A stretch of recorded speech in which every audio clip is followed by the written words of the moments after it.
How to pay foreign worker salary with Self-Billed E-Invoice.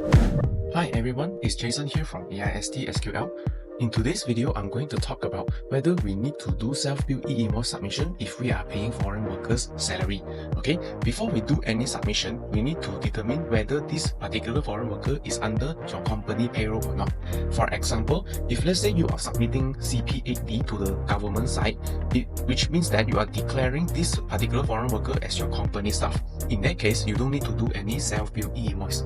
Okay, another example is that if let's say this foreign worker is not under your payroll listing, you haven't submit any CP8D to the government side, then you need to submit this self-billed e-invoice to the LHDA portal.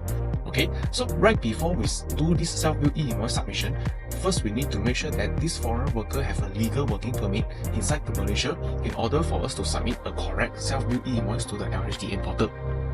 Inside SQL, if let's say you are in the first example, this foreign worker is under your payroll, inside our system you only need to follow back your current business operations. All you have to do is just key in inside the new payment voucher. Let's say we are paying towards our staff called Ali, and then we need to specify the GL account code we are recording this salary as, and then right after we specify the total amount we pay to this particular foreign worker, then only we need to press the save button. That's all. You don't need to do any self-billed e-invoice. If let's say you are inside the second situation where you haven't submit any government related documents, for example CP8D, then inside our SQL system, when you are creating a new payment voucher, first you need to go to the left side. Okay, under the More tab, under the company name, you need to specify who is the foreign worker. Let's say it's Ali. Okay, then you need to specify which country is this foreign workers from. Okay, for example, it's Afghanistan. Okay, then underneath the submission type, we need to select it as self-bill.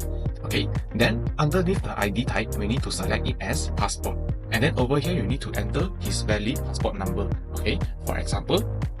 And then underneath the TIN number side, we need to select it as foreign supplier. Okay, right after we select all of this particular data field, we can go back to our payment voucher. This payment tool, we need to specify what is the reason we are paying this money. Okay, so let's say it's called salaries.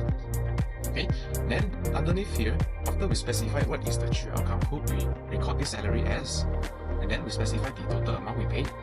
Then right after we press the save button, we need to submit it as self-billed e-invoice. Okay, so this is actually how you can record salaries paid to the foreign worker inside our SQL system, and then how to submit it as a self-billed e-invoice. So if you are liking this video, please make sure to like, subscribe, and also follow us for even more content like this.